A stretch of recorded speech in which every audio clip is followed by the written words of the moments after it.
السلام علیکم ورحمۃ اللہ وبرکاتہ۔ الحمد للہ نحمده ونستعینه ونستغفره ونؤمن به ونتوکل علیہ ونعوذ باللہ من شرور انفسنا ومن سیئات اعمالنا من يهده الله فلا مضل له ومن يضلل فلا هادي له وأشهد أن لا إله إلا الله وأشهد أن محمدا عبده ورسوله أرسله بالحق بشيرا ونذيرا بين يدي الساعة من يطع الله ورسوله فقد رشد ومن يعصيهما فإنه لا يضر إلا نفسه ولن يضر الله شيئا أما بعد فإن خير الحديث كتاب الله وخير الهدي هدي محمد صلى الله عليه وسلم وشر الأمور محدثاتها وكل محدثة بدعة وكل بدعة ضلالة وكل ضلالة في النار فأعوذ بالله من الشيطان الرجيم بسم الله الرحمن الرحيم النبي أولى بالمؤمنين من أنفسهم وأزواجه أمهاتهم وَأُولُو الْأَرْحَامِ بَعْضُهُمْ أَوْلَى بِبَعْضٍ فِي كِتَابِ اللَّهِ مِنَ الْمُؤْمِنِينَ وَالْمُهَاجِرِينَ إِلَّا أَن تَفْعَلُوا إِلَىٰ أَوْلِيَائِكُمْ مَعْرُوفًا كَانَ ذَلِكَ فِي الْكِتَابِ مَسْطُورًا۔ محترم بزرگوں، عزیز بھائیوں، ماں اور بہنوں، اللہ کے رسول صلی اللہ علیہ وسلم کی ازواج مطہرات، جن کو ہم ام المومنین کے نام سے جانتے ہیں، اسلام میں ان کو بڑا مقام اور درجہ حاصل ہے۔ سورہ احزاب کی جو آیت کریمہ میں نے ابھی آپ کے سامنے تلاوت کی ہے، اس آیت کریمہ میں اللہ تبارک و تعالی نے ان ازواج مطہرات کو امت کی مائیں کہا ہے۔ النبی اولی بالمؤمنین من انفسہم، نبی مومنوں پر ان کی اپنی جان سے بھی زیادہ حق رکھتے ہیں۔ مطلب یہ ہے کہ نبی سے محبت انسان اپنے نفس سے زیادہ کرے، اور نبی کی اطاعت کو، نبی کی فرما برداری کو انسان اپنے نفس کی اطاعت اور فرما برداری پر مقدم رکھے۔ النبی اولی بالمؤمنین من انفسہم، نبی مومنوں کی جانوں سے زیادہ ان پر حق رکھتے ہیں۔ وَأَزْوَاجُهُ أُمَّهَاتُهُمْ، اور نبی کی بیویاں مومنوں کی مائیں ہیں، مقام اور مرتبہ کے اعتبار سے، عزت اور احترام کے اعتبار سے، اور اس اعتبار سے بھی کہ جس طرح ماں کے ساتھ نکاح کرنا جائز نہیں ہے، اسی طرح نبی کی بیویوں کے ساتھ نکاح کرنا بھی جائز نہیں ہے۔ اگرچہ بعض دوسرے احکام میں نبی کی بیویاں ماں کی طرح سے نہیں ہیں، جیسے پردہ کا مسئلہ ہے، ہر شخص اپنی ماں سے پردہ نہیں کرتا، ماں بیٹے سے پردہ نہیں کرتی، لیکن نبی کی بیویوں سے پردہ کرنے کا حکم تھا۔ یا اسی طرح خلوت کا مسئلہ ہے، بیٹا اور ماں ایک جگہ تنہائی میں ہو سکتے ہیں، نبی کی بیویوں کے ساتھ خلوت جائز نہیں ہے۔ لیکن جہاں تک عزت کی بات ہے، جہاں تک احترام کا مسئلہ ہے، جہاں تک نکاح کی حرمت کی بات ہے، تو نبی کی بیویاں ماں کے درجے میں ہیں یا ماں کی طرح سے ہیں۔ النبی اولا بالمؤمنین من انفسہم، نبی مومنوں پر ان کی اپنی جان سے زیادہ حق رکھتے ہیں۔ وازواجہ امہاتہم، اور نبی کی بیویاں مومنوں کی مائیں ہیں۔ وَأُولُو الْأَرْحَامِ بَعْضُهُمْ أَوْلَىٰ بِبَعْضٍ فِي كِتَابِ اللَّهِ مِنَ الْمُؤْمِنِينَ وَالْمُهَاجِرِينَ۔ اس کے بعد اللہ تبارک و تعالیٰ نے اس آیت کریمہ میں ایک اور مسئلہ بیان کیا۔ جب مہاجر ہجرت کر کے مدینہ آئے اور اللہ کے رسول صلی اللہ علیہ وسلم نے مہاجرین اور انصار کے درمیان بھائی چارہ کرایا، تو اس بھائی چارہ کی وجہ سے، اس بھائی چارہ کی بنیاد پر دونوں ایک دوسرے کے وارث بنتے تھے۔ مثال کے طور پر مہاجر کا انتقال ہو گیا تو اس کا وارث انصاری ہوتا، انصاری کا انتقال ہو گیا تو اس کا وارث مہاجر ہوتا۔ جو دوسرے سگے رشتے دار باپ بھائی وہ وارث نہیں ہوتے تھے۔ اس آیت کریمہ سے اس حکم کو منسوخ کیا گیا اور یہ کہا گیا کہ جن حالات کے لیے اس حکم کو مشروع کیا گیا تھا اب حالات ویسے نہیں رہے، اس لیے اس مسئلے کو اس کے اصل کی طرف لوٹایا جاتا ہے، اور اصل یہ ہے کہ ایک رشتے دار دوسرے رشتے دار کا وارث ہو۔ اولو الارحام بعضهم اولا ببعض فی کتاب اللہ، ایک رشتے دار دوسرے رشتے دار کی وراثت کا زیادہ حق رکھتے ہیں اللہ کی کتاب میں، اللہ کے دین میں، اللہ کی شریعت میں۔ من المؤمنین والمہاجرین، دوسرے مومنوں اور خاص طور سے مہاجروں سے۔ الا ان تفعلوا الی اولیاءکم معروفا، ہاں اگر صورتحال ایسی ہے کہ تمہارے ساتھ کوئی ایسا شخص رہتا ہے جو شرعاً جس کا حصہ مقرر نہیں ہے اور تم اس کو دینا چاہتے ہو، تو پھر تم اس کے لیے ایک مخصوص حد کے اندر وصیت کر سکتے ہو۔ الا ان تفعلوا الی اولیاءکم معروفا کان ذلک فی الکتاب مسطورا، یہ حکم اللہ کی کتاب یعنی لوح محفوظ میں پہلے سے لکھا ہوا ہے۔ تو اس آیت کریمہ میں اللہ تبارک و تعالیٰ نے نبی کی بیویوں کا مرتبہ و مقام بیان کیا اور ان کو امت کی مائیں کہا۔ نبی کی بیویوں کے مرتبہ و مقام کا اندازہ کرنا ہو تو پھر اس واقعے کو دیکھیے۔ اللہ کے رسول صلی اللہ علیہ وسلم جب مسلمانوں کے حالات بہتر ہوئے، فتوحات کی وجہ سے ان کی زندگی بہتر ہوئی، مالی اعتبار سے وہ مضبوط ہوئے، تو اللہ کے رسول صلی اللہ علیہ وسلم کی جو ازواج مطہرات تھیں، ان لوگوں نے اللہ کے رسول سے یہ کہا کہ آپ ہمیں جو خرچ دیتے ہیں اس خرچ میں اضافہ کر دیجیے۔ اللہ کے رسول صلی اللہ علیہ وسلم اپنے لیے انتہائی سادہ زندگی پسند کرتے تھے، اس لیے ازواج مطہرات کی یہ بات آپ کو پسند نہ آئی اور اللہ کے رسول صلی اللہ علیہ وسلم ایک مہینہ کے لیے ازواج مطہرات سے الگ ہو گئے۔ اس کے بعد قرآن کریم کی آیت کریمہ نازل ہوئی،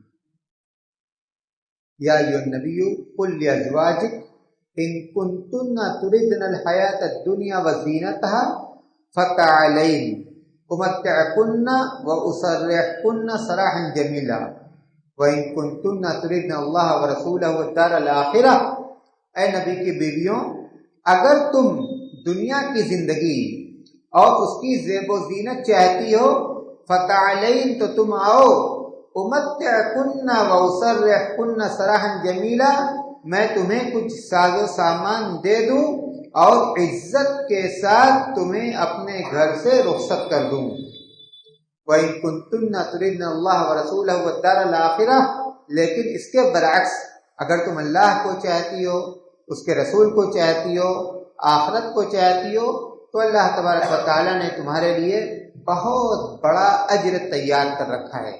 یہ آیت کریمہ جس کو آیت خیار کہا جاتا ہے، اللہ کے رسول صلی اللہ علیہ وسلم نے حضرت عائشہ رضی اللہ تعالیٰ عنہ کو اور دوسری ازواج مطہرات کو ایک ایک کر کے سنایا اور ان سے یہ پوچھا کہ تم کیا چاہتی ہو، میری زوجیت میں رہنا چاہتی ہو یا اپنے والد کے گھر جانا چاہتی ہو؟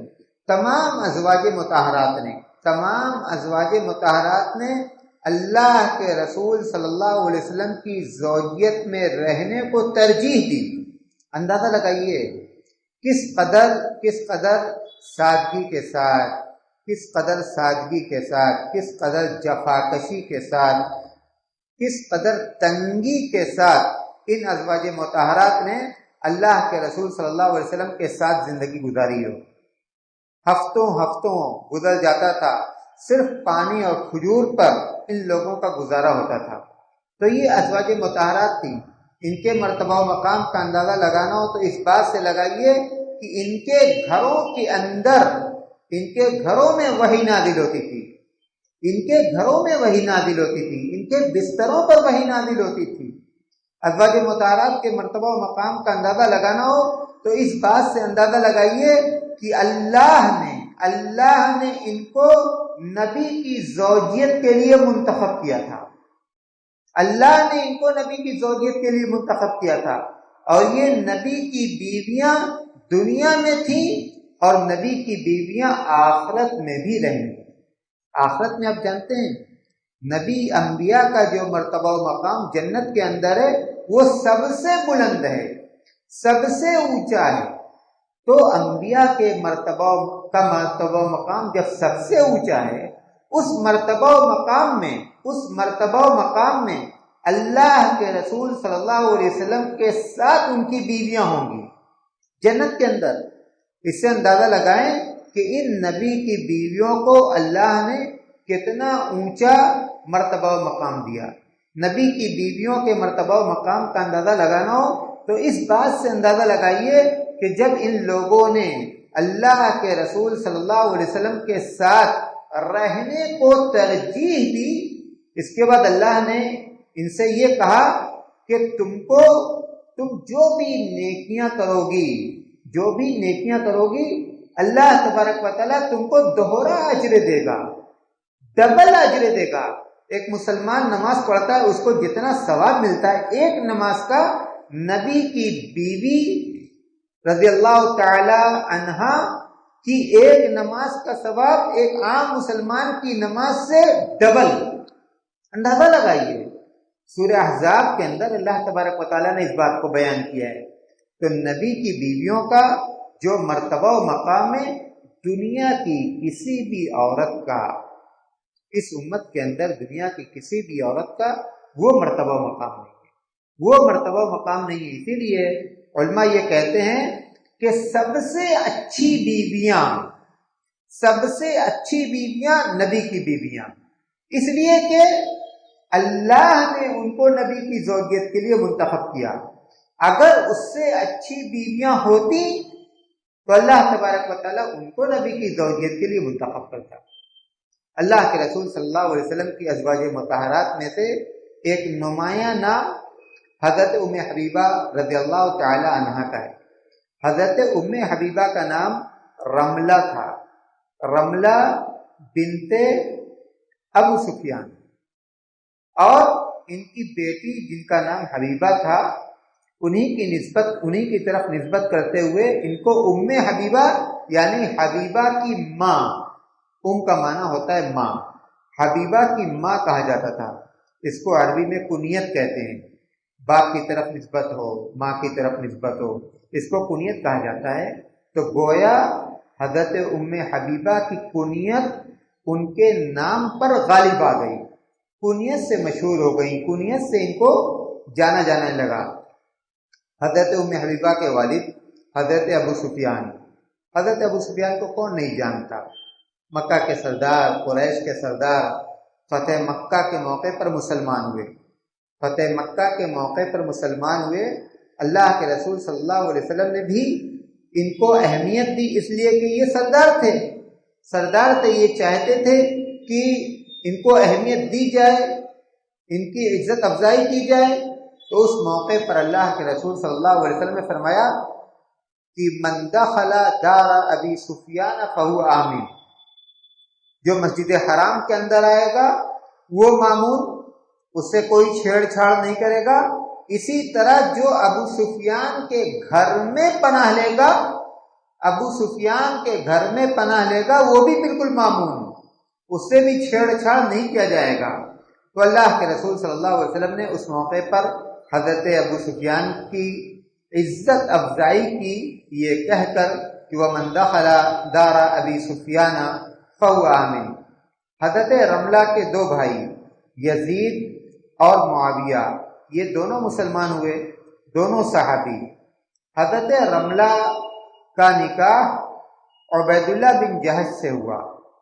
حضرت رملہ ان صحابیات میں سے ایک ہیں، ان صحابیات میں سے ایک ہیں جنہوں نے بالکل شروع میں اسلام قبول کیا۔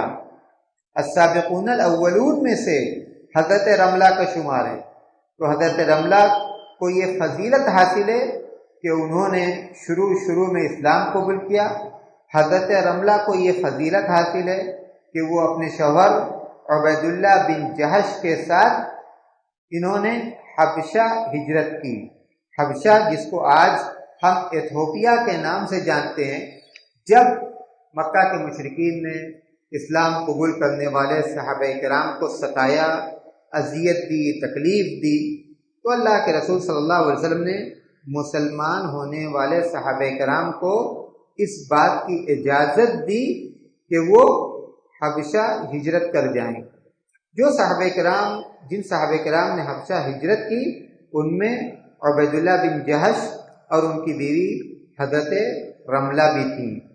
کہا جاتا ہے کہ حضرت رملہ نے جب ہجرت کی اس موقع پر وہ حمل سے تھی، اور جب حبشہ پہنچی تو حضرت حبیبہ کی بیٹی حضرت حبیبہ کی ولادت ہوئی۔ شوہر کے ساتھ حبشہ تھی۔ کچھ مدت کے بعد، مختصر مدت کے بعد عبید اللہ بن جہش کا انتقال ہو گیا۔ سیرت نگار یہ لکھتے ہیں کہ عبید اللہ بن جہش نے اسلام کو چھوڑ دیا۔ جب حبشہ گئے تو انہوں نے اسلام کو چھوڑ دیا اور نصرانی مذہب اختیار کر لیا۔ حضرت رملہ پر بھی دباؤ بنایا کہ وہ بھی اسلام کو چھوڑ دیں، لیکن حضرت رملہ اسلام پر ثابت قدم رہی۔ یہ کہنا ہے سیرت نگاروں کا، اور اس سلسلے کی کچھ روایتیں حدیث کی کتابوں میں بھی آتی ہے، لیکن جو محققین ہیں وہ اس بات سے اتفاق نہیں کرتے۔ ان کا یہ کہنا ہے کسی کے اوپر اسلام سے خارج ہونے کا حکم لگانا کہ فلاں نے اسلام کو چھوڑ دیا، فلاں مرتد ہو گیا، یہ بہت بڑی بات ہے۔ اس کے لیے، اس دعوے کے لیے صحیح اور مضبوط دلیل چاہیے۔ جو سیرت کی روایتیں اس قابل نہیں ہوتی کہ اتنے بڑے مسئلہ کے لیے اس کو، ان روایتوں کو دلیل کے طور پر تسلیم کیا جائے۔ اور جہاں تک ان احادیث کا تعلق ہے، ان روایات کا تعلق ہے جو روایات احادیث کی کتابوں میں ہیں، ان کے بارے میں محققین کا یہ کہنا ہے کہ یہ ساری روایتیں مرسل کے درجے میں مرسل کے درجے تک پہنچتی ہیں، اور مرسل روایتوں کا شمار ضعیف حدیثوں میں ہوتا ہے۔ اس لیے علماء کی ایک بڑی جماعت اس سلسلے میں احتیاط سے کام لیتی ہے، اور وہ عبید اللہ بن جہش کے بارے میں یہ جو دعویٰ ہے کہ انہوں نے اسلام کو چھوڑ دیا تھا، انہوں نے نصرانی مذہب اختیار کر لیا تھا، وہ اس دعوے کو قبول نہیں کرتے۔ عبید اللہ بن جہش کا انتقال ہوا۔ عبید اللہ بن جہش کے انتقال کی خبر مدینہ اللہ کے رسول صلی اللہ علیہ وسلم کو پہنچی۔ چونکہ حضرت رملہ نے، حضرت ام حبیبہ نے اسلام کے لیے بہت کچھ سہا تھا، قربانی دی تھی، اذیت برداشت کی تھی، اس لیے اللہ کے رسول صلی اللہ علیہ وسلم نے ایک تو یہ کہ بالکل شروع میں مسلمان ہوئیں، جب مسلمان ہوئیں ان کے والد حضرت ابو سفیان جو اس وقت کفر کی حالت پر تھے، یقیناً اسلام کے بڑے دشمن تھے، ان کی طرف سے بھی ان کو مزاحمت کا سامنا کرنا پڑا ہوگا اور دوسرے لوگوں کی طرف سے بھی مزاحمت کا سامنا کرنا پڑا ہوگا۔ اسی مزاحمت کی وجہ سے، اسی اذیت کی وجہ سے یہ اور ان کے شوہر مکہ چھوڑنے پر مجبور ہوئے، ہجرت کی تکلیف کو برداشت کیا، حمل کی حالت میں تھی، اس کے باوجود انہوں نے ہجرت کی۔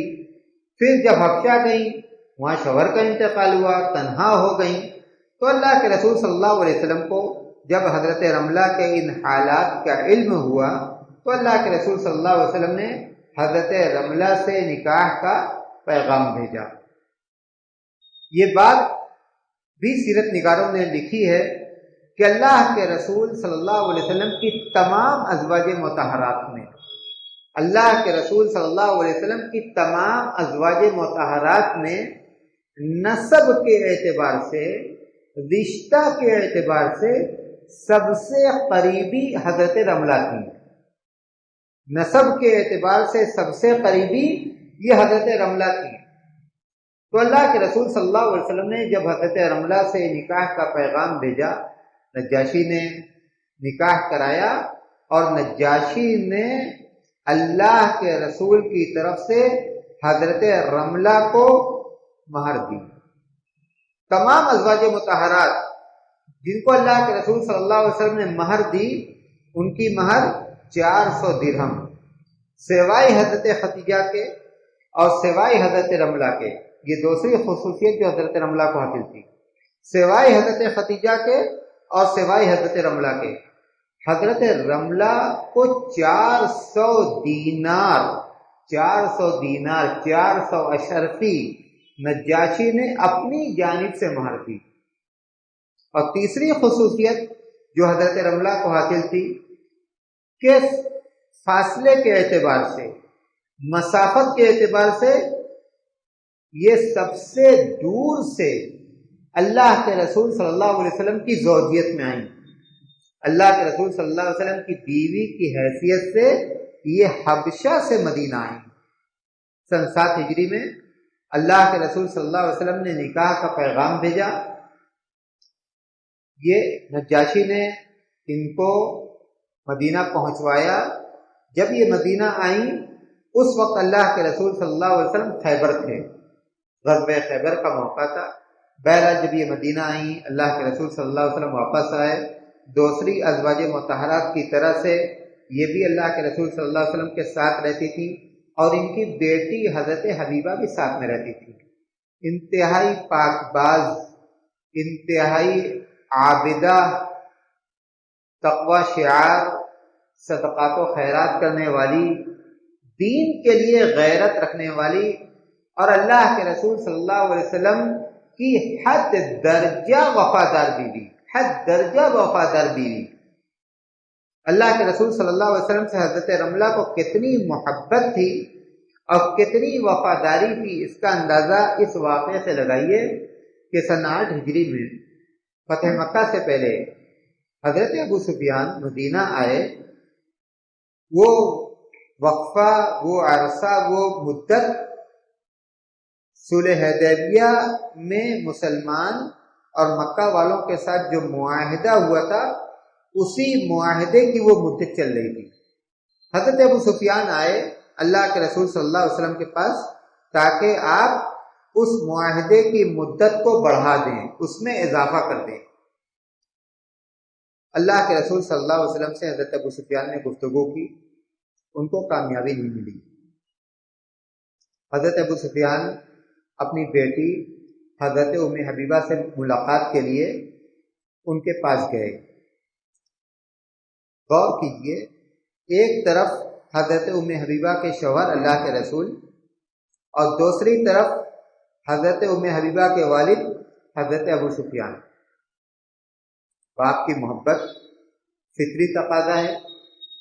ایک مدت کے بعد باپ ملاقات کے لیے آ رہے ہیں، لیکن دیکھیے دین کے لیے حضرت ام حبیبہ کی غیرت دیکھیے، اور اللہ کے رسول صلی اللہ علیہ وسلم کے ساتھ ان کی وفاداری دیکھیے۔ جب حضرت ابو سفیان حضرت ام حبیبہ کے پاس آئے اور بستر پر بیٹھنے کا ارادہ کیا، حضرت ام حبیبہ نے بستر لپیٹ دیا۔ حضرت ام حبیبہ نے بستر لپیٹ دیا۔ تعجب ہوا حضرت ابو سفیان کو، اس وقت وہ مسلمان نہیں ہوئے تھے۔ تعجب ہوا، کہا بیٹی یہ کیا کر رہی ہے؟ کہا کہ یہ اللہ کے رسول کا بستر ہے، اللہ کے رسول کا بستر ہے، آپ مشرک ہیں، آپ اللہ کے رسول کے بستر پر نہیں بیٹھ سکتے۔ بیٹی اپنے باپ کو جواب دیتی ہے، بیٹی اپنے باپ کو جواب دیتی ہے۔ اندازہ لگائیے دین کے لیے ان کی غیرت کا، اندازہ لگائیے اللہ کے رسول کے ساتھ ان کی محبت کا، اندازہ لگائیے اللہ کے رسول صلی اللہ علیہ وسلم کے ساتھ ان کی وفاداری کا۔ یہ حضرت ام حبیبہ تھی۔ اللہ کے رسول صلی اللہ علیہ وسلم اس دنیا سے گئے، دوسری ازواج جو موجود تھیں ان کے ساتھ حضرت ام حبیبہ بھی تھی، عبادت و ریاضت میں لگی رہتی تھی، صدقات و خیرات میں لگی رہتی تھی۔ حضرت عثمان بن عفان رضی اللہ تعالیٰ عنہ خلیفہ ہوئے۔ حضرت عثمان بن عفان حضرت ام حبیبہ کے خالہ زاد بھائی تھے، خالہ زاد بھائی۔ حضرت عثمان بن عفان کے زمانے میں فتنے نے سر اٹھایا، باغی لوگ آئے، مدینہ آئے، حضرت عثمان کے گھر کو گھیر لیا۔ حضرت عثمان رضی اللہ تعالیٰ عنہ کو ان کے گھر میں قید کر دیا۔ آپ گھر سے باہر نہیں نکل سکتے، مسجد میں نماز کے لیے نہیں آ سکتے۔ اس کے بعد کھانے پینے کا سامان بھی اندر جانا مشکل ہو گیا۔ وہ کنواں جو حضرت عثمان نے خرید کر، اپنے پیسے سے خرید کر وقف کیا تھا، اس کنواں کے پانی کو بھی حضرت عثمان کے پاس جانے سے روک دیا۔ خالہ بہن تھی، ان کو رحم آیا، ان کو ترس آیا۔ دوسرے صحابہ کرام آئے گئے، کوشش کی کہ یہ محاصرہ ختم ہو، کوشش کی کہ حضرت عثمان مسجد میں آئیں، کوشش کی کہ یہ فتنہ دب جائے، لیکن باغی نہ مانے۔ حضرت ام حبیبہ گئی، باغیوں نے حضرت ام حبیبہ کی بات بھی نہ سنی، ان کو بھی اندر جانے نہ دیا، ان کے ساتھ گستاخی کی گئی۔ سن 44 ہجری میں جب حضرت امیر معاویہ کی امارت کا زمانہ تھا، وہ مسلمانوں کے خلیفہ تھے، حضرت ام حبیبہ مدینہ میں تھی، بیمار ہوئی۔ ان کو اس بات کا احساس ہوا کہ شاید اب میری زندگی ختم ہی ہونے والی ہے۔ حضرت عائشہ موجود تھی، حضرت ام سلمہ موجود تھی۔ سب سے پہلے حضرت عائشہ کے پاس گئی اور جا کر کہا کہ بہن آپ میری سوکن تھیں، آپ میری سوکن تھیں، اور سوکنوں کے درمیان تھوڑا بہت اونچا نیچا ہوتا ہے، ہو سکتا ہے کہ مجھ سے بھی کچھ غلطی ہوئی ہو، آپ مجھے معاف کر دیجیے۔ حضرت عائشہ رضی اللہ تعالیٰ عنہ نے حضرت ام حبیبہ کو تسلی دی اور یہ بھی کہا کہ میں معاف کرتی ہوں۔ حضرت ام حبیبہ اس بات کو سن کر ان کو بہت خوشی ہوئی۔ اس کے بعد حضرت ام حبیبہ حضرت ام سلمہ کے پاس گئی۔ دیکھیے دل، دیکھیے صحابیات کا، خاص طور سے ازواج مطہرات کا دل دیکھیے کہ وہ ان کے دل کتنے صاف تھے، ان کے دل کتنے صاف تھے۔ وہ یہ نہیں چاہتی تھی کہ وہ اپنے رب سے ایسی حالت میں ملاقات کریں کہ ان کے دل میں کسی کے لیے میل ہو یا کسی کے دل میں ان کے لیے میل ہو، کسی کے دل میں ان کے لیے میل ہو۔ رب کے پاس جائیں تو پاک دل لے کر جائیں، پاک دل لے کر جائیں۔ حضرت عائشہ سے معافی تلافی کی، حضرت ام سلمہ سے معافی تلافی کی، اور اس کے بعد سن 44 ہجری میں حضرت ام حبیبہ کا مدینہ میں انتقال ہوا، اور مدینہ کا جو قبرستان ہے بقیع، اس میں ان کو دفن کیا گیا۔ یہ حضرت ام حبیبہ کی مختصر سی سیرت ہے۔ اللہ تبارک و تعالی ان صحابیات کی سیرت میں عبرت و نصیحت کے جو پہلو ہیں ان کو اختیار کرنے کی توفیق عطا کرے، اور ان صحابیات نے دین کی خاطر جو قربانیاں دی ہیں، بار الہ تو ان کی قربانیوں کو قبول فرما، اور ان کو ان قربانیوں کا بہترین اجر اور ثواب عطا کرے۔ ربنا تقبل منا انک انت السمیع العلیم وتب علینا انک انت التواب الرحیم، وصلی اللہ تعالی علی خیر خلق محمد وآلہ وصحبہ وسلم تسلیما کثیرا۔